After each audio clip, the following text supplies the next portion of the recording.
Hi everyone, তোমরা প্রত্যেকেই জানো আর.জি করের ঘটনাটা সারা দেশে কিভাবে সাড়া ফেলে দিয়েছে। শুধুমাত্র দেশে না, বিদেশেও কিন্তু এটার প্রভাব অনেকটাই পড়েছে। তো তার মধ্যে দিয়ে কিভাবে আর.জি করে আমি ইন্টার্নশিপ করছিলাম আমার, তো সেটাই ভাবলাম তোমাদের সঙ্গে আজকে একটু শেয়ার করি। অ্যাকচুয়ালি আমি ফার্মেসিতে আর.জি করে ইন্টার্নশিপ করছি, তো সেটাই তোমাদের সঙ্গে আজকে শেয়ার করছি। আর.জি করে এখন ওপিডি আউটডোর বন্ধ, তো সেই জন্য এখন ভিড়টা অনেকটাই কম। তাও কিন্তু ভালোই পেশেন্ট আসছে, মানে দিনে ধরো আমি যে কাউন্টারে বসি সেখানে মিনিমাম 150 মতো স্লিপ এখানে বেরোয়।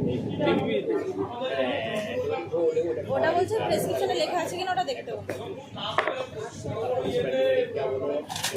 এখানে কিন্তু এরকম একটা কাউন্টার না, এখানে অনেকগুলো কাউন্টার আছে, মোট 10টা মতো কাউন্টার আছে। এক একটা ডিপার্টমেন্ট ভাগ ভাগ করে এখানে ওষুধ দেওয়া হয়, মানে এক একটা ডিপার্টমেন্টের মেডিসিন এক একটা জায়গা থেকে দেওয়া হয়।